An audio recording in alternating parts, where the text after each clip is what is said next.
এখানে সব কিছু ভারী সাজানো গোছানো, সব কিছু বড় বেশি ঠিকঠাক, সময় মেনে, নিয়ম মেনে সব কিছু এখানে ঘড়ির কাঁটার মতো নিশ্চিন্ত।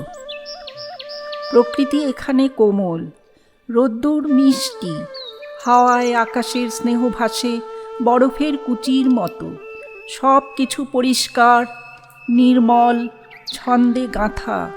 তবু এক একটা বিকেলে হঠাৎ পেয়ে যাওয়া কোনো একলা অবকাশে ব্যালকনিতে আরাম চেয়ারে বসে চোখ যখন দূরে, বহু দূরে ভেসে যায়, তখন ঘুম নামা চোখের তারায় জেগে ওঠে সবুজ সেই গ্রাম।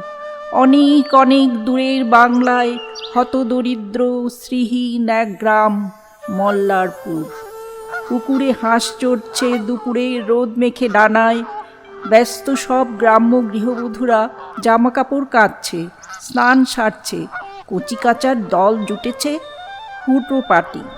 একটু দূরে বুড়ো বটতলায় শনির থান। শনিবারের সন্ধ্যাবেলায় সেখানে জমজমাট পুজো, পাঁচালি, ধুনো, ফুল। প্রাইমারি স্কুলের ভাঙা বেঞ্চিতে ধারাপাত পড়ে গোটা ক্লাস। লাল কাঁকুড়ে মাটির পথে আলুর বস্তা চাপিয়ে গঞ্জের দিকে যায় নিবারণ কাকুর ভাঙা সাইকেল। দইওয়ালা হেঁকে যায় পাড়ার ভেতরে। ধানের মাঠে চলেছে পাম্পের জলের ধারা। বট, পাকুড়, অশ্বত্থের ডালে ডালে কত পাখির সংসার। ছন্দহীন, শ্রীহীন, দারিদ্র্যে ভরা সেই গ্রাম কত দূরের। তবু মনে পড়ে, খুব মনে পড়ে। ওই তো সন্ধে নামলো, প্যাঁচার ডানায় ভর করে রাত্রি আসবে একটু পরে।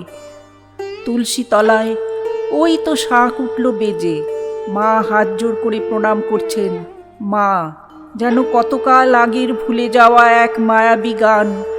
এখানে সব সুন্দর, সব ঠিকঠাক, সব নিয়মানুগ, কেবল মা নেই। তুলসী তলার শাঁখ বাজে না এখানে। এখানে হারিয়ে গেছে এই মায়াময় গান, যার আরেক নাম মা।